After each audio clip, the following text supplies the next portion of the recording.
Welcome to another episode of From a People Perspective, a show hosted by Martin Hawk. Today's guest is Sarah Ennor, speaker and founder of Counsel, and someone on a mission to make ADHD human and profitable. With a background in law, entrepreneurship, and leadership, Sarah now works with organizations to rethink how they approach neurodiversity not as a challenge to manage, but as a competitive advantage to unlock. In this episode, we break down some of the biggest myths around ADHD in adults and why most workplaces still misunderstand what it actually looks like day to day. We get into practical strategies for supporting neurodiverse employees, from small, actionable changes to rethinking how work gets done. And we explore the business case for neurodiversity and inclusion, not just as a cultural priority, but as a driver of performance, retention, and growth. This podcast is brought to you by the People Group. We're on a mission to economically empower people leaders. By joining our community, you'll gain access to career opportunities, a network of over 6,000 modern people leaders, and exclusive tools and resources. Learn more at thepeoplegroup.com. Hey everybody, welcome back to another episode of From a People Perspective. I'm your host, Martin Hawk, and today we've got Sarah with us. Sarah, welcome to the show. Thank you for having me. Good to be here. Sarah, give us a quick little intro on who you are, what you're up to. I know by nature of it, but I always prefer folks introducing themselves. People tend to do a better job of introducing themselves than me.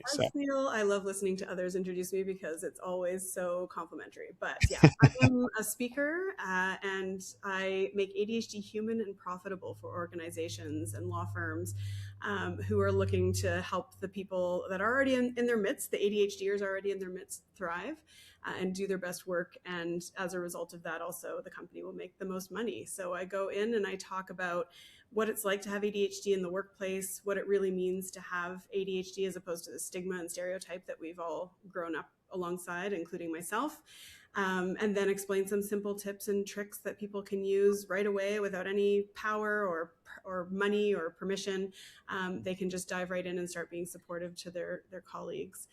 On the side of that, because so many people tend to see themselves in my story, I also do ADHD booster calls, which are a blend of coaching techniques, consulting techniques, mentorship, and peer support to help people kind of get headed in the right direction. If they've seen themselves in my story, they've seen that their spouse or their child might have ADHD and they have questions they want to try to drill into. So those are the two things I do. Primarily the speaking, though. That's my main bread and butter.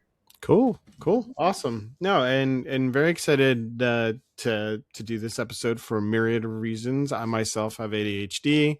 Diagnosed a couple years back, and I'm sure there's a whole bunch of stories and anecdotes and facts and figures and a million things to get into. Before we dive into all that, let's kick off things with a few icebreakers. So if you're left with one album that you can listen to for the rest of the time, and only one, which album or artist would you choose? Graceland by Paul Simon.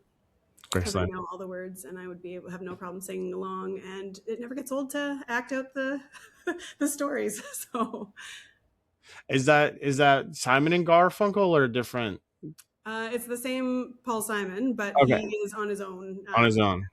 Yeah, they got into a little tiff, or they're like known for their yes. they're known and for. I think they reconnected because I saw something where they were both singing again somewhat recently when they were older. So I don't know if I'm sure it's not a full band reconnection, but yeah, they seem to be on speaking terms anyway. Time heals all wounds, hopefully. Who knows? All right, it's midnight snack time. What are you going for? The fridge, the pantry, the cupboard? You're driving somewhere? What's going on? So my house never has food in it, but what I try to have on hand all the time is salted cashews or salted pistachios when they're not having E. coli problems in the world. So that's probably what I would go for, just to get something salty in my body. Cool. Yeah. Fair. And first gig ever. First thing you got paid for? In my whole wide life? In the whole wide world in life. Oh, I worked at a store called Byway for people that are old enough to remember that.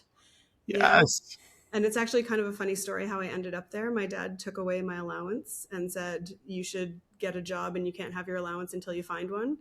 And then I found a job and I said, so now can I have my allowance? And he said, well, now you have a job. What do you need an allowance for? So anyways, making $6.85 an hour. So you know exactly what year it was now as well. And, I felt very good to be employed and earning my own money for sure. I've forgotten. So like, by the way, I haven't heard that in a hot second. Yeah, that's like what, the original OG dollar store basically, or? Yeah, not quite dollar store, but low cost, like the OG Walmart Giant Tiger kind of place. And I'm realizing now that I've answered that question under severe pressure that actually I was paid for babysitting before that. But okay, that's fair. That's fair. Cool. So where, I mean, a couple more, but leaning more into the sort of like professional side of things and like the workplace and from a people perspective sort of deal. What, and this is more like hot takes in one sentence. sure. The workplace trend that needs to be completely removed is Prioritizing policy over people. Policy over people. Okay, I dig that. Great managers always want to see their people succeed and care about them. Okay. And what's the flip side of that? Terrible managers don't understand that successful employees make them look good. Okay, cool. Yeah. Cool. All right. I'm ready to kick things off. I'm feeling good. I'm feeling loose and limber. Where do you want to start? Like how did you, I mean, there's a long journey to where we are today, but what makes the most sense? Where do you want to begin? I really have no idea. I haven't thought about that at all, man. You're the host. Like, what are the burning questions that you have, or that other people that you've spoken to in the work? Have you spoken to, actually, let's talk about that. Have you spoken to people in HR roles who have raised the issue of ADHD or neuroinclusion with you and expressed concerns or challenges that they're facing at work? Absolutely. It comes up in the community regularly. I would say once every 2 months or so, we'll see someone within the community just kind of pop in and say, hey, somebody's identified themselves as neurodiverse and they are looking for support. And we don't have the faintest idea of how to do that typically. And so it's coming from a good place, but also coming from a place of we don't know what we don't know. And they're usually looking for recommendations for people and places and things to do and people they can talk to about it.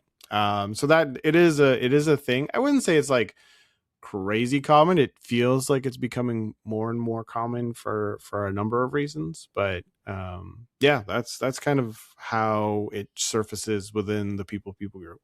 Right. So it sounds like I'm on the right track with my booster calls where people can kind of get some direction, at least, and some resources to send them off in the right direction.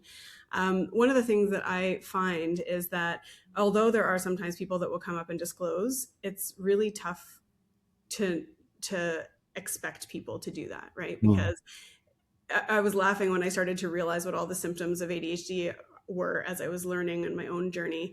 And, I laugh, especially when it comes to lawyers, just, people, we don't have that many that have ADHD here. And I said, well, how many of them are going to walk up to you and say, I'm impulsive and I can't hold my tongue very well. I don't really express empathy in the way that people expect me to.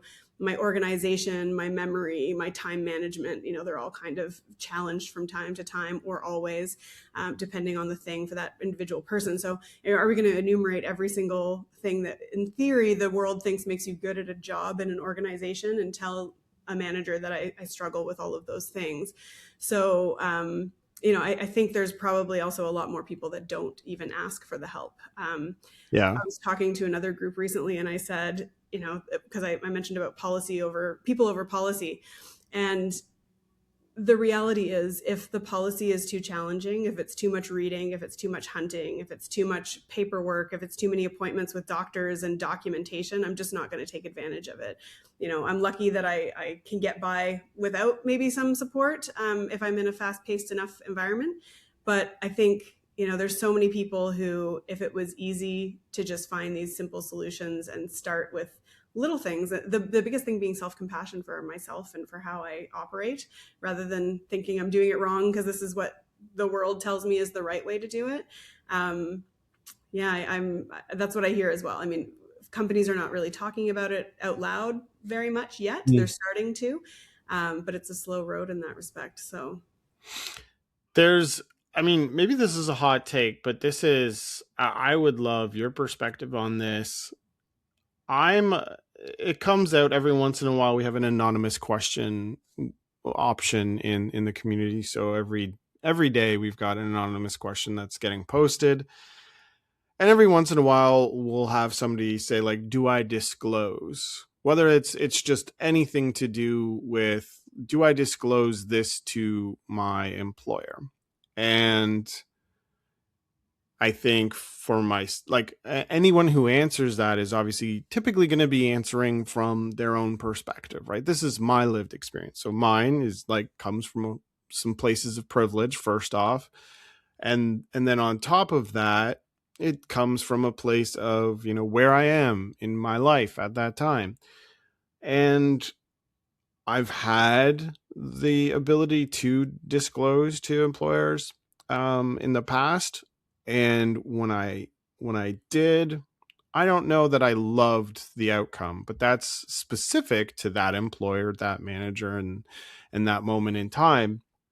I guess, do you have a hard take or here's the framework, here's when and if you should disclose to your employer that you do have ADHD or you are on the spectrum in some kind of capacity? Of course not, Martin. I am a lawyer, so the answer is always it depends. But I think let me answer it in a couple of ways. So first, I'll start from my own perspective, as you just have. So as you mentioned, I come with a lot of privilege. I'm already educated. I have had very senior roles. I've been very successful. Now I'm self-employed, so I can tell people if I want to, and I don't get fired for it, right? Yeah. That's part of why I do this work, is because I can show what it looks like and be an open book, and people can see themselves in the story without having to go ahead and disclose themselves. I also don't care what people think of me. I'm pretty confident. I'm not worried about it. If they fire me, I have every confidence I would get another job if I was working. So again, place of privilege, life stage, confidence levels, all of those things I think are relevant for me, and they are relevant for everybody to consider. But I think the real question for people is, like you said, people can react badly.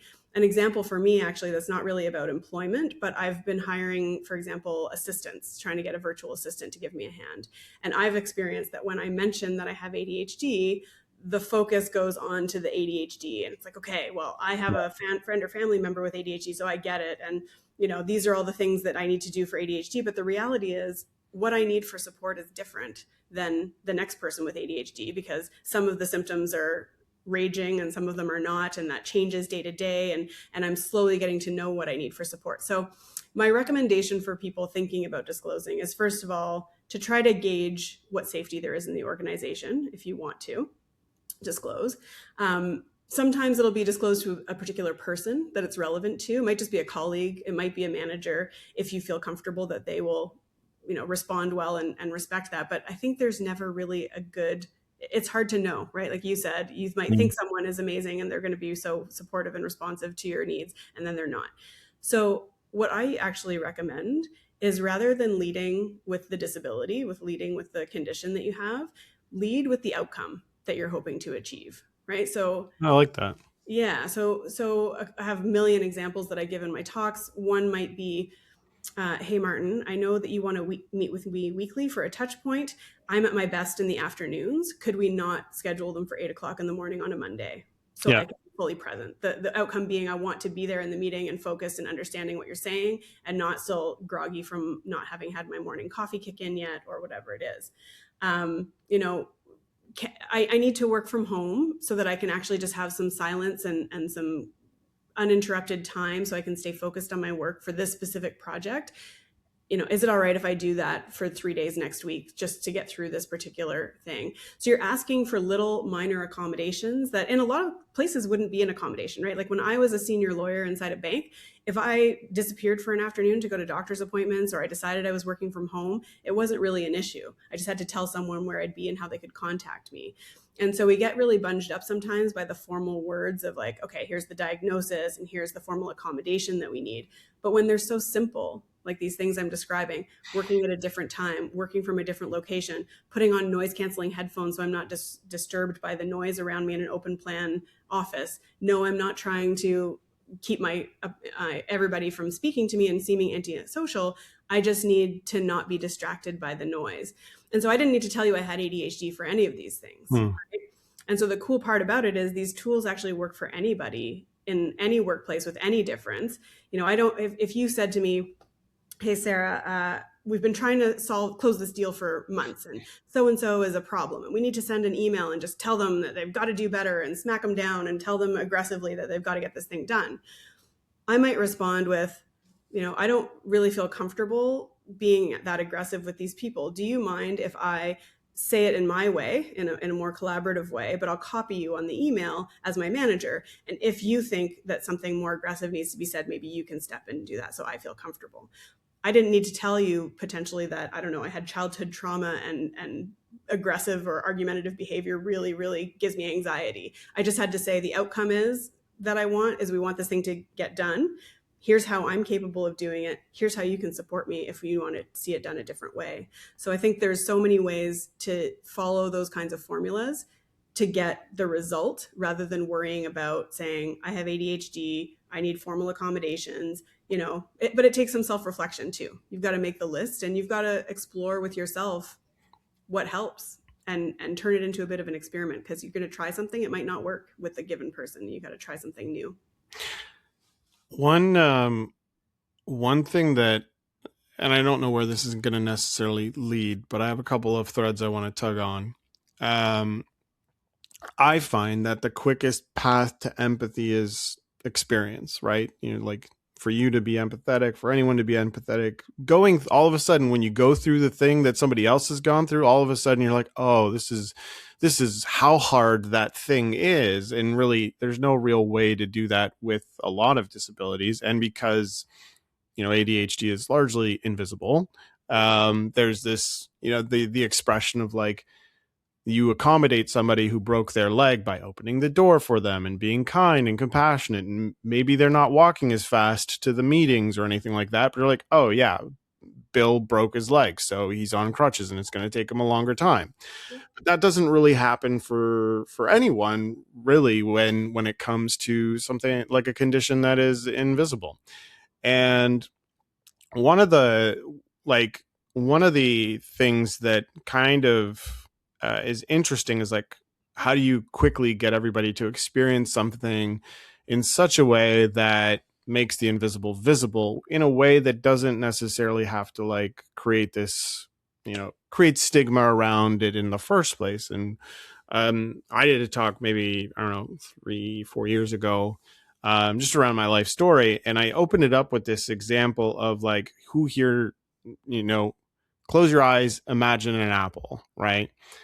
And, you know, people went to describe it. I'm like, how many? And I had a picture on the presentation, and it was like, surprise, it was talking about aphantasia, which is the inability to visualize something.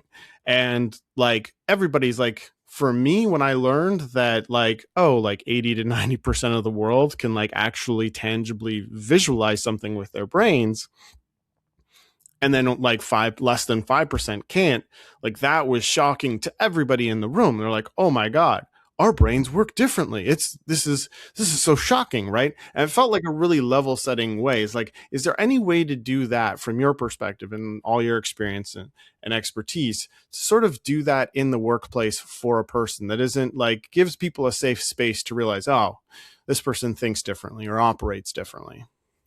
Well, the biased answer would be to bring me in to give a talk. But, you know, what I tend to do in my talks, and I think it is for me the most effective way, is this storytelling, right? To explain how something actually happened for me. And the reason I think it works well when I do it is because they can see what success I've had before, right? Like, so I've got this credibility that I've been a lawyer, I've been, you know, head of policy development and governance, I've been, you know, senior counsel, I've been all these things.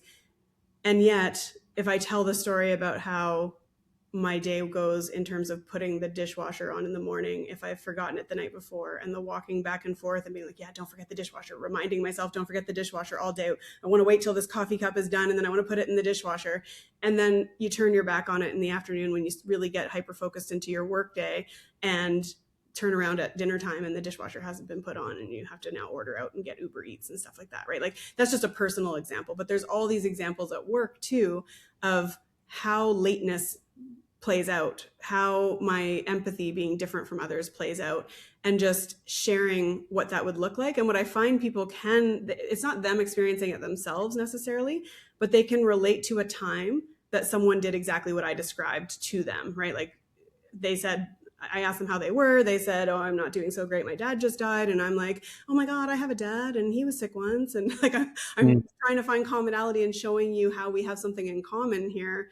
And you're offended that I seem to make it all about me and I'm not paying attention to your sadness, right? And people can imagine that having happened to them and think, that person maybe was not trying to be all about them, was not trying to be rude, was not trying to do any of those things. They just have a brain that embraces empathy in a different way. And by the way, when I say my dad died and you're just like, oh, I'm so sorry to hear that, and then you wait for me to say something more, like I don't have anything else to say. That was my story, right? Yeah. But if you can start to tell me about a time that you experienced something similar, suddenly I feel like you're really seeing me and understanding. So it does travel in both directions. So those kinds of stories, I think, are where I try to help people along.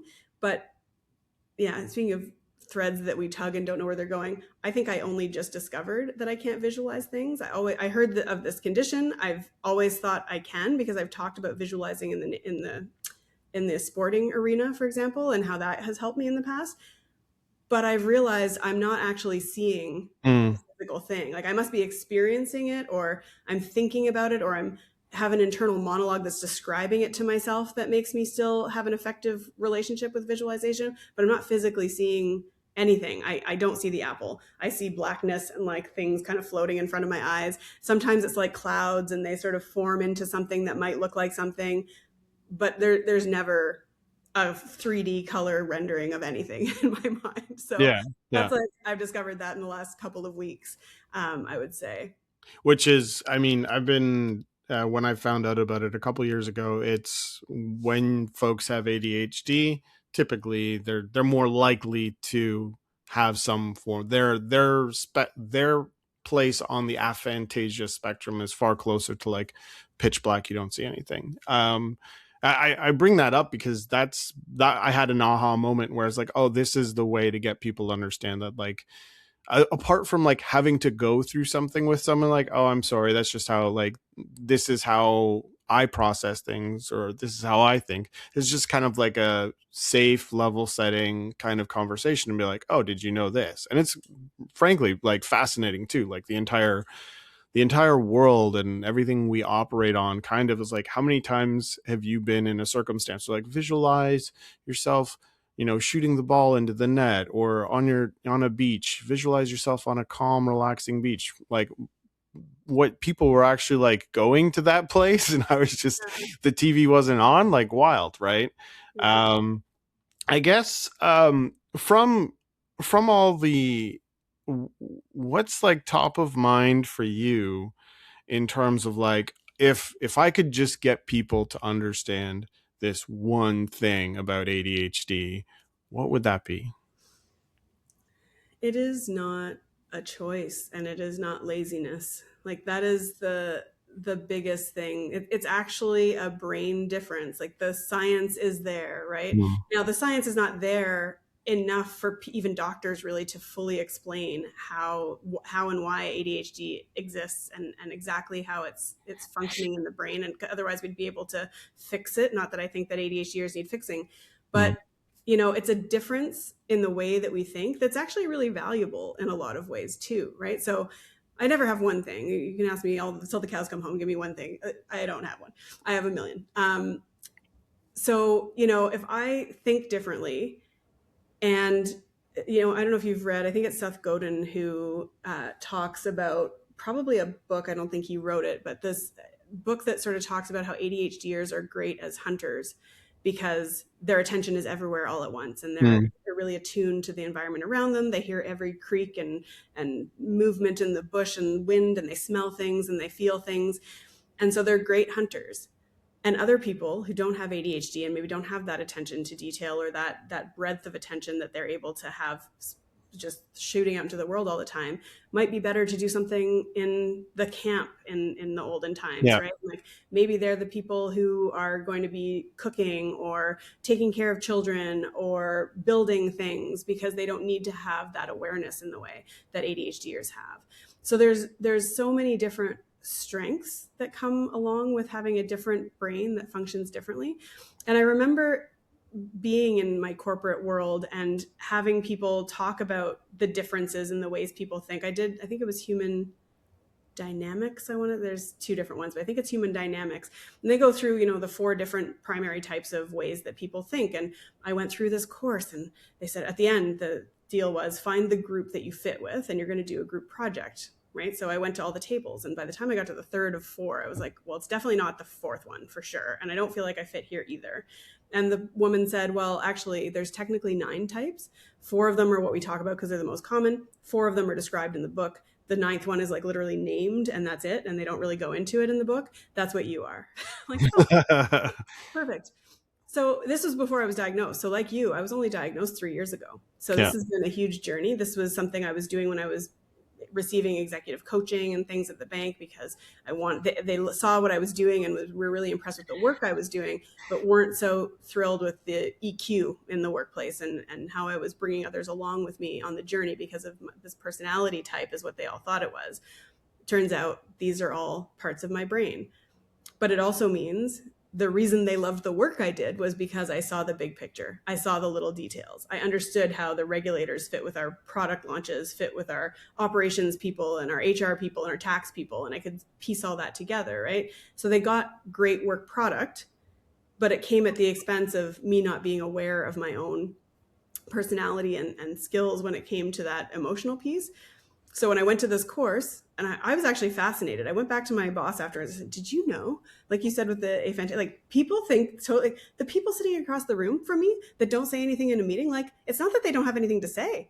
They're just thinking in their heads and they're not ready yet because they haven't processed all the information. Like I am a verbal thinker. I think when you asked me the first quick question at the beginning, when you said, where do you want to start? I was like, I have no idea. I don't know. And I started talking it out and they're like, oh, wait a second. Here's this thing, right? Like I just have to, in order to get to where I'm headed. And so to discover that those people didn't have nothing to offer. They weren't sitting in silence because they were dumb. They weren't sitting in silence because they couldn't care less about this meeting. They were sitting in silence because they were processing what was coming in. So I have the strength of being able to speak right away and sound like I know what I'm talking about. And most of the time I do. And if I don't, it's going to get there as I speak more. Mm-hmm. But it's that curiosity, I think, that we need to have. That got me curious. That course got me curious. I'm like, if that's true, then what else might be true?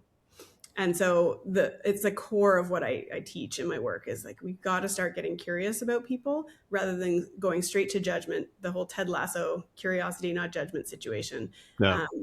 So what can you dive into sort of your aha moment? Because it happened recently for you and you've got this incredible background beforehand, right? Like when you would say ADHD, and we can go into that other thread as well in terms of like there's inattentive and not and hyperactive. But can you dive into the area when it's like, okay, you had this aha moment. How did you discover it? What were you feeling when you realized it? What's the journey been like since?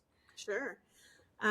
So it came up. I was at a baby shower cocktail party and I was right in a weird spot in my business. So I'd launched my own sole practice, practicing law.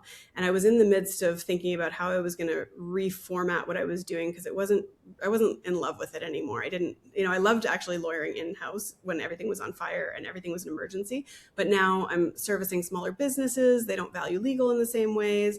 How am I going to rejig this business so that it's not just following the same old pattern and it works for me and it works for my clients? So I was at this party and as people do, the first question is, what do you do these days? Or what have you been doing since I saw you last?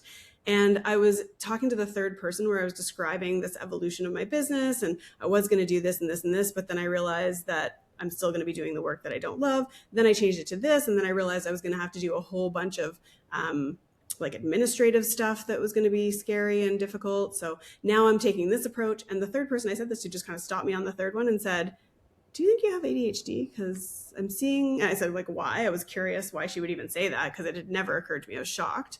And she said, well, there's a lot of great ideas and not a lot of like completion and execution on those ideas from what you're describing. And that was just interesting to me. Luckily, I have enough confidence that I don't really experience RSD, rejection sensitivity, much. So, I was like, okay, well, interesting. So I walked around for the next number of weeks asking friends. I would play basketball and be like, this lady randomly asked me this question, like, do you think it would be weird of me to go to the doctor and ask if I should be diagnosed? And my phone started listening to me, as it does, I think. And I started getting reels. And at first I thought, okay, well, that's like somewhat familiar, and this thing isn't me at all. But I did eventually ask because I was seeing enough. And then I found a quiz online and I took that, and it looked like I was headed in that direction. And I was referred to a psychiatrist, did an assessment, and he said, yeah, you've got 15 of the 18 symptoms, and that's my viewpoint that you have ADHD.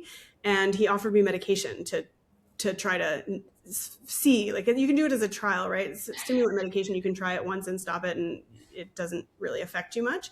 And he said, if it doesn't work, you don't have ADHD, and I'm wrong, and we got to go to the next thing. And if it works, then I'm correct. So I did. And that was the first day I tried medication. I was floored. I just thought, I had no idea this is how other people's brains can be, that they can be so quiet, that there's not so many thoughts running around in their head, that they can go from doing one thing and then go be distracted on a side quest and come right back to the same thing and continue, remember where they were working, what they were doing, where they were working on the document, and continue that work. Like, that had never happened to me. Side quests are hour long. Now I'm having a shower and checking Facebook and calling someone else and starting a new project and forgetting what it was that I was working on. Yeah.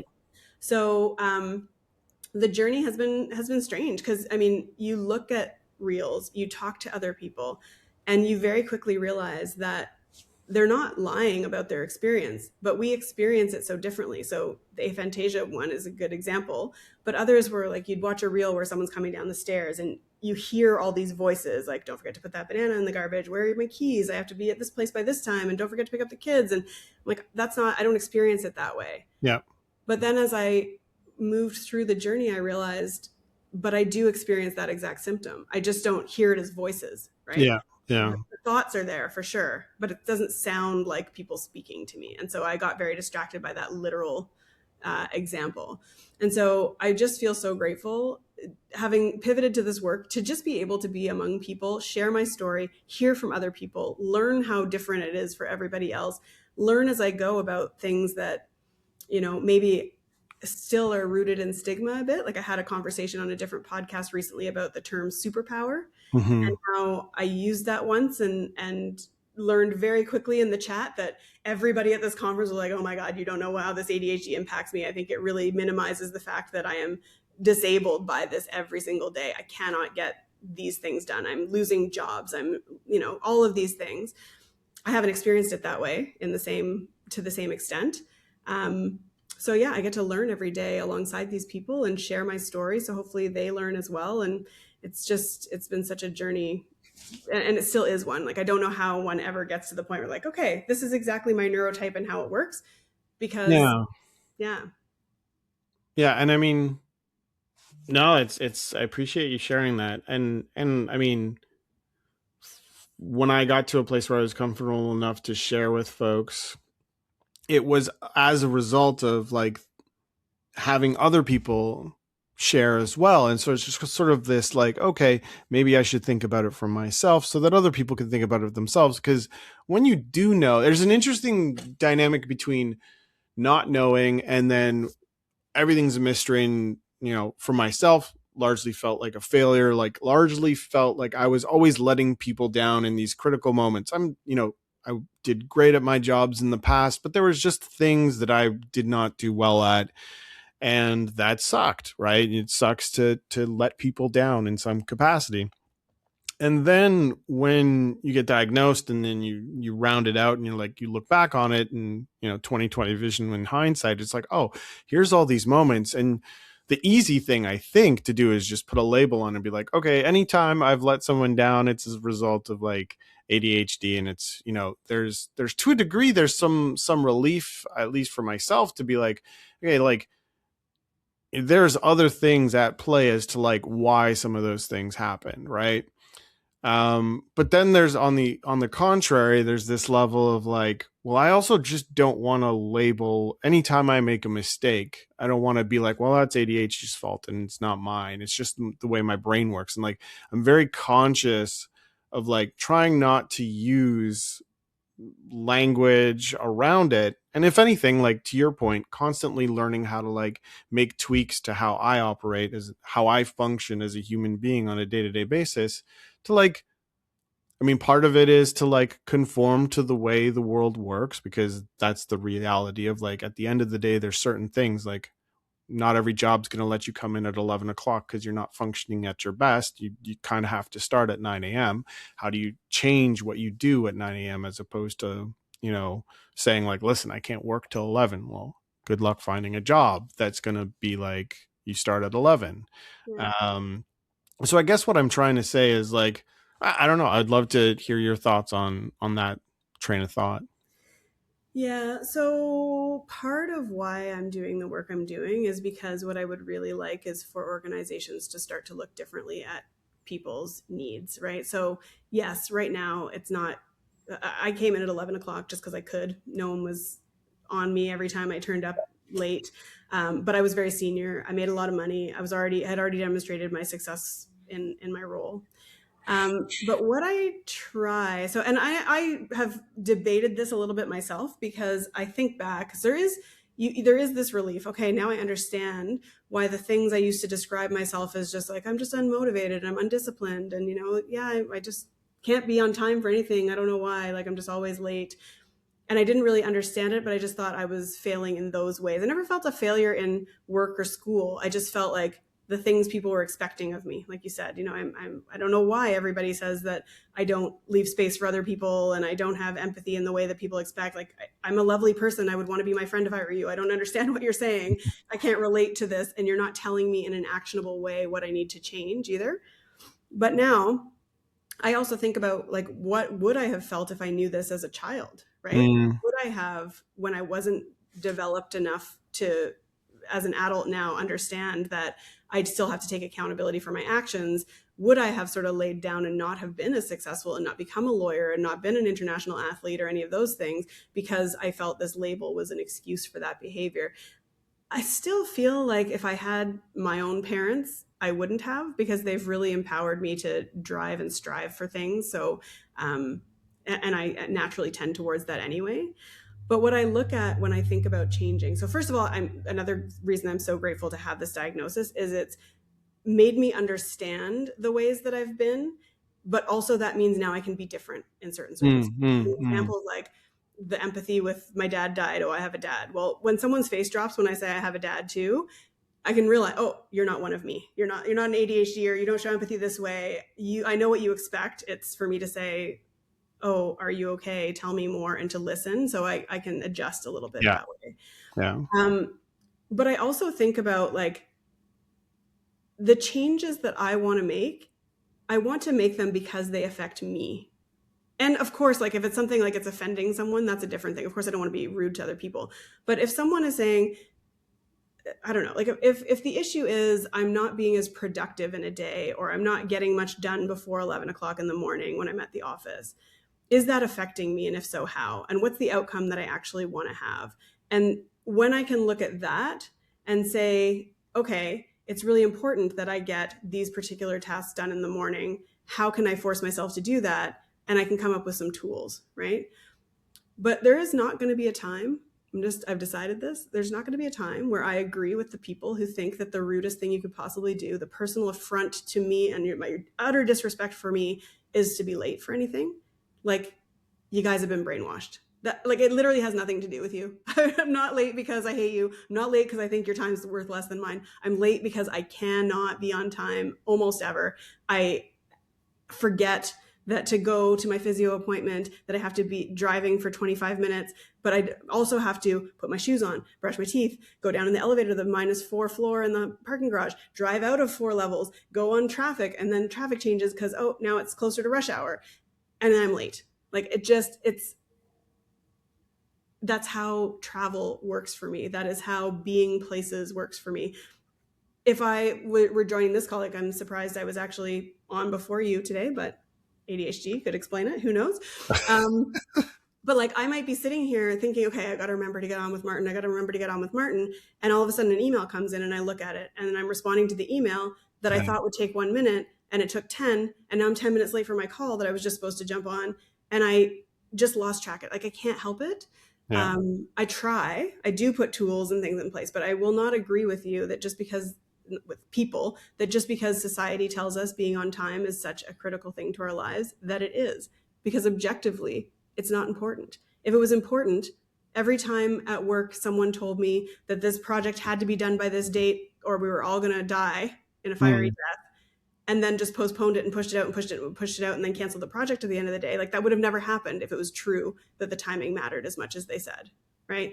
We use it to try to convince people, to get them to do things when we want them to do them. It's a bit of a control thing. It's a bit of a programming thing, but we have to be able to accept that people are different and that they see time different.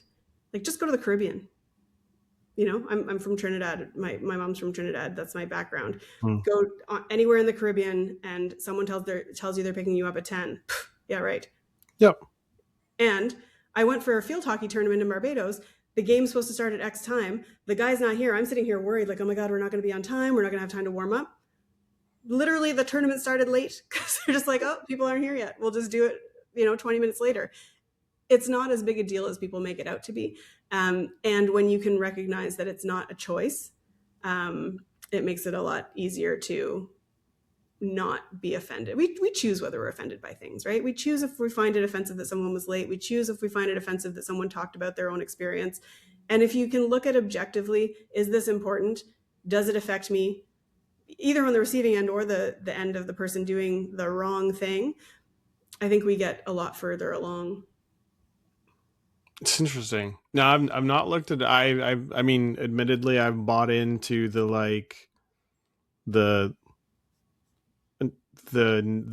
social narrative around being on time, and it's incredibly stressful for me because being on time is difficult. And I have a cornucopia of things that I do to make sure that I am on time, and it's still an uphill battle. But to your point, right? Like, at the end of the day, especially in the bubble that we live in, like North America, like Henry Ford, and the entire reason we work 5 days a week as opposed to like 3 or 2 or whatever. That's all the industrial revolution in North America as a result of like car manufacturing. It's like, okay, that worked for that, but the working world has evolved umpteenth times over.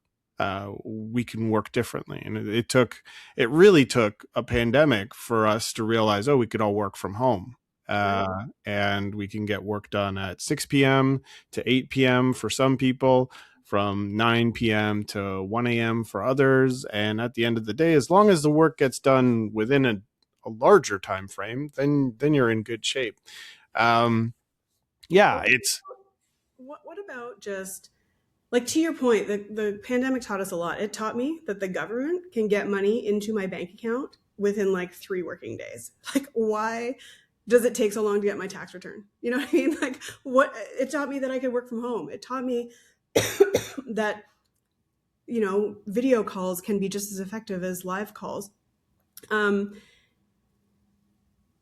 had a conversation with someone where I was like, I just think we need to start to think about how we could do things totally differently as well. Yeah. We're looking to like get back to the old way rather than looking at what is the outcome we want from the old way and how can we still get there, but do it differently. Yeah. Right? So an example, working from 9 to 5.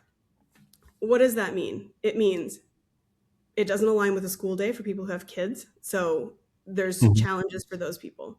Yeah.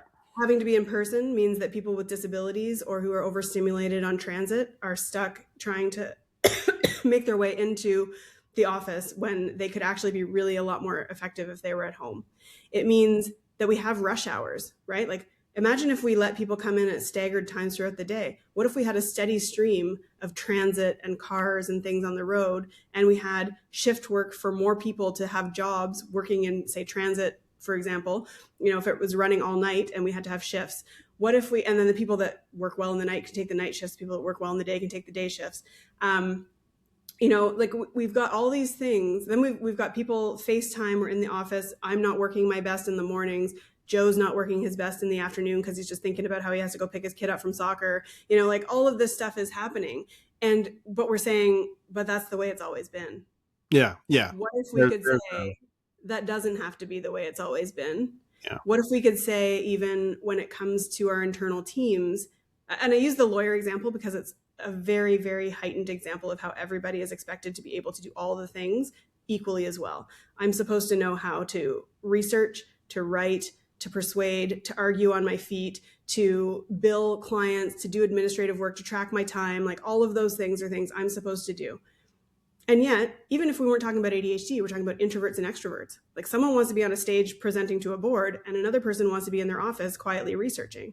What if we could start to build our teams around their strengths, their interests, their lives, which we did a bit with COVID, because we said we have to be patient. Someone's might be sick, someone's kid is in their house while they're trying to work, and of course, maybe they can work better when the kid is sleeping. Well, I can also work better in my office if no one is there. So it's like, is that maybe okay for me to stay until 10 o'clock at night and do my work mostly in the evening? And I did. And I used to think, honestly, Martin, I thought I was the only person who cared about this work. Why am I the only one still here at 10 and 11 and 12 o'clock at night when this prospectus needs to be filed tomorrow? And everyone else has just gone home, including my external lawyers. Like, why don't they care? Why am I the only one? And when I look back with this hindsight of my diagnosis, I think, wait a second. What did I ever get done before 1 p.m? I wandered around the office. I chatted with friends. I went for coffees. I had long lunches. I went on Facebook on my computer. I did all of these things all day until I was at the point where my brain was ready to dive into something. Of course, I was still there at 10 o'clock. I didn't start working till 2. Mm-hmm. Right? Of course. So when I look back now, I can say, oh, and maybe I looked good to some people. Oh, she's always there late. She's always answering emails from England at 4 a.m. Yeah. Why are you doing that? Well, I don't know. Because I don't sleep heavily. So every bing bong on my BlackBerry goes off and I respond. I'm a control freak. I want to answer the question first, all of these things. And then you wonder why, if I've been up all night answering questions the minute England got to the office at 8 a.m., that I'm not too good at working at 9 or getting there by 9 even. Yeah. There's these ways I think that we can start to rebuild. And it's hard because there's so many people, right? We live in a world of billions. We work in corporations of tens of thousands, and building something that can work well without having sort of oversight over every little bit of it is scary. So I understand that it's not something that people are quite so receptive to yet, but that's why I think people over policy has to be the wave of the future, especially with AI coming in and dealing with so much of the non-human stuff. I like in your headline, you've got something to the effect of I help make people with ADHD and companies that have those people profitable. And that kind of leads into what we've been talking about here, in the sense that there is you've got all the right ingredients, but you're putting those ingredients together at the wrong times. And so you're not getting the best by forcing everyone. Doesn't matter you have ADHD, just in general, right? There's this element of, if we were to rethink how you hire and why we hire people, right? It's if everything's, what's the expression? If everything, it was a nail, a hammer is the only tool you use. I'm butchering the expression, but Gotcha.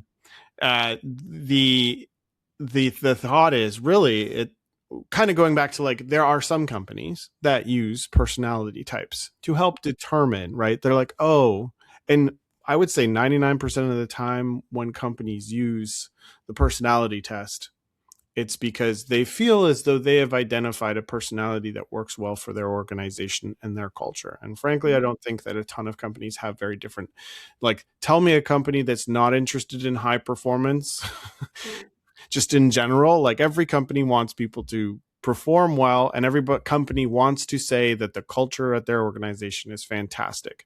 Right.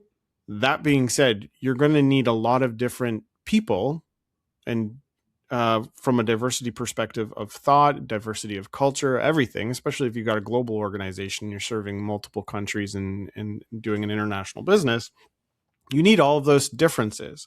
And to put all of those people and say, the only way you can accomplish your work is path A, then you're not getting the best out of your people. So I guess you've thought a lot about this. We've talked a lot about this. Is there, and I know you don't have one thing, but what's one thing? I'm still going to ask it. What are a couple of the things that you feel companies can do so they can start getting the best out of more of their employees? Not necessarily all, because that's, you can't do everything for everyone, but especially for the neurotypical and neurodiverse folks, that sort of circumstance. Like, what are some things that companies can start doing so they just make it easier for people to do better in the workplace? I am actually going to give you just one for this, to be honest. I think the biggest thing that companies need to do is to believe what people tell them they need, right? So like, if I say I'm not at my best in the mornings, that doesn't mean you have to agree that I don't have to work in the morning, but you have to understand that I'm not going to be at the best of my best in the morning. And you need to not overlay your own personal experience about how, well, I'm a morning person, I just go to bed early and I just make sure that I get a good night's sleep and then I'm at my best. So why don't you just change all the ways that you exist and be like me, right? Like the conversation I had with my brother about going to the gym. Well, no one likes going to the gym, Sarah, but I just force myself. I just set an alarm in the morning and I make myself get up no matter what. I said, that's great. But if I'm filtering his comment through my own mindset, and I've said it's impossible for me to go to the gym unless someone's waiting there for me and expects me and I have an appointment, then I assume that even though he just sets his alarm, that also for him works one time. And that's it, right? So he does it once and he gets up and he forces himself, and then literally he doesn't go to the gym again for a year because he's burnt all of his energy on getting up that one time, and it was horrific, right? Yeah. But if we decide not to believe someone, if we say, like if I say, I really have a hard time being on time, I have no relationship with time, I don't understand how time works, I don't know where I am now and how long it's going to take me to get this thing done, it's a real challenge for me. Just don't start laying on, like, believe that, instead of giving me a list of like, well, why don't you just set more alarms? Why don't you put a note in your calendar? That's what I always do. Why don't you just leave earlier? Why don't you just, build that buffer time in because you need it? Like, yeah, if I remembered I needed it every day, then I would do that. Obviously, these neurotypical tools don't work for my brain. And so we can keep trying with all the good intentions to be helpful.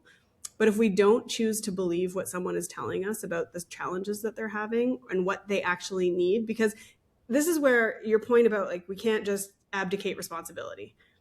I agree, right? Like, it's my job to know what works well for me and how I can support myself, or at least to have ideas to try. And so if I say, I have a really hard time being on time in the morning, and you go, well, shouldn't you put more calendar entries? Would it help if I just sent you an email? I have to know, well, the email is better than the calendar entry, but it's still not good, because if I get that email, I might accidentally look at every other email and respond to those before I leave the office, because I'll get distracted. Okay, well, what if I called you then?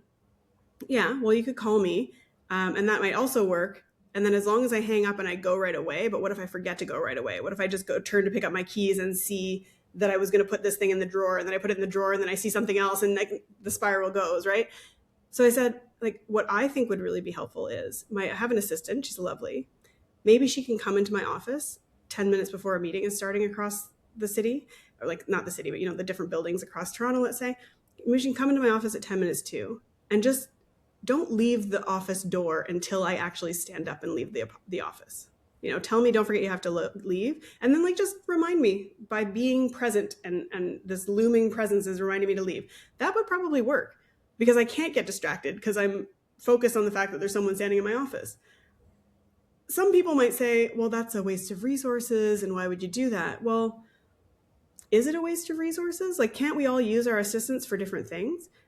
I don't really need mine to proofread my stuff because I'm obsessively going to look at everything and make sure it's pretty perfect. But I could sure use her to help me get started on a draft prospectus by just pulling the document together and giving me something to start with so I'm not overwhelmed and then I never start it for weeks because I'm putting it off. It sounds like too big a deal. Well, no, it's already here. It's printed out maybe, and I can look at it, right? Like, we can all use our assistants or our tools around us in different ways. And so I think being really open, still, this is really only one answer, I swear to God, Martin. But yeah, like believing what the person tells you is their challenge and then working with them to come up with things they can try and experiment with. Like, I think we need to be scientists in our own lives, in our own work, to figure out what works.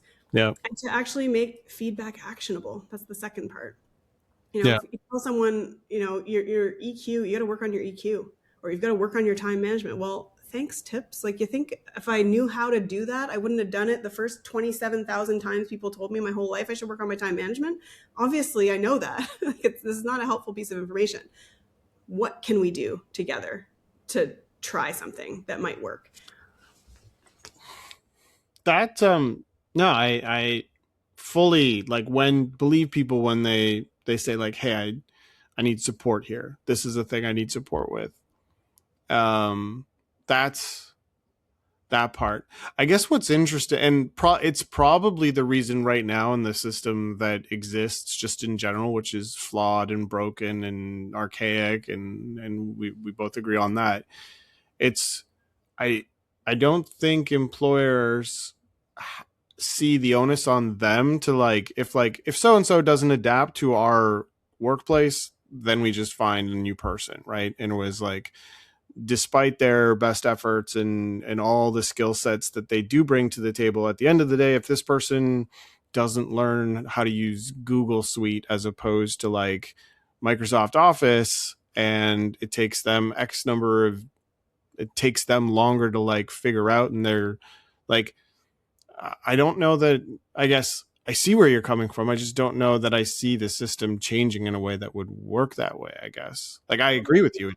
Yeah, I think the challenge is, and I experienced this in my work life, I became burnt out. It wasn't until I was out of corporate world for a year at least, if not two, that I started to realize all the ways that I felt I was too busy and I couldn't possibly cope with these things because I was burnt out.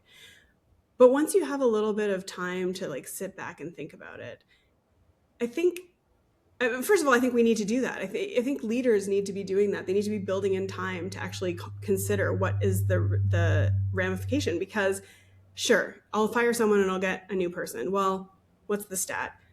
It costs 40% to 200% of someone's base salary to replace them. I was making $200,000. It's going to cost you potentially $400,000 to replace me. Is that worth it? Including, and it's not just in money, it's in the time of people helping train someone, onboarding them, the HR people bringing, getting all the pieces together, creating their user accounts, all of that kind of stuff. And it's the patience of having to wait for them to actually understand and be effective. So all of those things together add up to, say, 200% of what my base salary was. If you're making people disposable, you don't have loyalty either. So never mind that it would cost you that if you're firing someone and replacing them. You're also going to lose people who just leave because they don't feel valued, right? They don't feel like they're making a contribution. You're going to lose money in your organization because people aren't effective in their job. Because Sarah comes into the office every day at 9:00, does nothing until 2:00.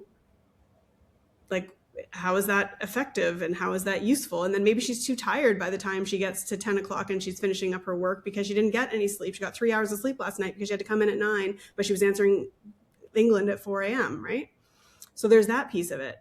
And those are just like the cost center-y kind of things. Like, okay, well, here's how you can save money is like retain people, treat them like they're valuable. But then there's also the missed opportunity, right? There's the missed opportunity of drawing a new client base because you're putting, for example, the right person in front of the right client. Again, just going to the legal example, because I think it works really well here. Like, imagine you have Richard Branson coming into your big Bay Street law firm to hire you. And you put in front of him your most staid, experienced partner, who's very detail oriented and cares a lot about the law and wants to explain to you every detail of like why this thing that you want to do is going to be a problem and all the risks associated with it. Well, Richard Branson doesn't want to hear that, right? Richard Branson wants to be talking to someone who can see the big picture, who can understand his business objective, who can see what the challenges are, but can also problem solve to make sure that we can get this done despite the fact that there are challenges, who can see how he responds or doesn't to what the risks are. Like, of course, as a lawyer, I like to make sure that people understand the risks fully, but I also like to collaborate and find the solution. If you're putting the right person in front of Richard Branson, maybe he's going to hire you. If you're putting the wrong person, you're like, oh my God, that person's a bore. They don't get it at all. I'm not even going to hire this firm. So you're drawing in, or you're expanding the pool of people when you expand the types of people and personalities that you put out in the world to attract clients. To your point earlier, you said, you need all this diversity of thought and experience and culture and all of that in order to serve the communities that we live and work in. And so by being more diverse in your organization, be it through people with disabilities and different thinking styles or any other type of difference, you're going to, again, attract different segments of the population because you're going to have that diversity. You're going to create better products and services that actually suit the needs of those people because you understand what they're looking for. And then you've got the brand piece of it as well, because as soon as you're treating your employees amazingly, people want to work there. Now even if you are losing people now and then because of whatever challenges that you're facing, or they're not feeling valued for one reason or another, you have an endless pipeline of people who want to work at your company because they know that they're going to be treated right. They're going to have good benefits. They're going to, all of that. So there's cost center and cost what's the opposite of that anyway? Revenue focus. Revenue generating, yeah. Yeah. And the stat, again, the Boston Consulting Group, I think it was, did a survey and discovered that I'm just going to lump it all together, but essentially 30% greater net revenue when you have, or greater revenue in general, when you have diverse teams, including people with disabilities on your team. So there is a financial reason to do all of this. And if we can get people, and it's what I'm trying to do, this is the profitable piece of the work I'm doing, is to help them to understand that all these benefits will flow from being supportive of the people. Not like I had someone once say, I don't feel that I can agree that by hiring ADHDers, you're going to increase your revenue. I don't think those naturally flow. And I said, no, that's not what I'm arguing. What I'm arguing is, I guarantee you already have ADHDers in your midst. 3 to 5% that we know about of adults definitely have ADHD. We're missing people left and right. People don't disclose it because, of course, it's a stigmatized condition. Maybe you have 10%. In a law firm, you have at least 12.5%. Maybe you have 30%. And so you want those people to thrive and support those people. And I promise you that will change the revenue structure for your organization because they will be effective in a way that they aren't capable of right now. Yeah, create an environment where more people can thrive versus this is the only way to succeed. This is the only path to success within the organization. So for folks listening and for and they're curious and they want to learn more and they want to implement this, what's the best way for them to get in touch with you? Yeah, so my LinkedIn is probably the first place to find me if you want to get a sense of who I am and what I talk about. So Sarah Ennor on LinkedIn. My website is growthcounsel.ca, which I'm always afraid to tell people because you've got to spell the counsel right, SEL, and you've also got to make sure it's a .ca because if you do the .com, you will end up at a lovely law firm in Pittsburgh. So .ca is important. And yeah, so on there you'll find things like, what I offer in terms of speaking, some ideas for topics that we might cover together, a little bit of information about the ABC ADHD booster call coaching stuff that I do as well. But yeah, I'm always happy to connect with people on LinkedIn as well and just chat in the DMs if they have questions. Cool. Well, thanks for reaching out. Thanks for making the time today. Yeah, we'll chat again soon. Amazing. Thanks for having me, Martin. Thanks. If you enjoyed today's podcast, make sure you subscribe wherever you listen to podcasts. And if you're not already a member of the community, please join us at thepeoplepeoplegroup.com.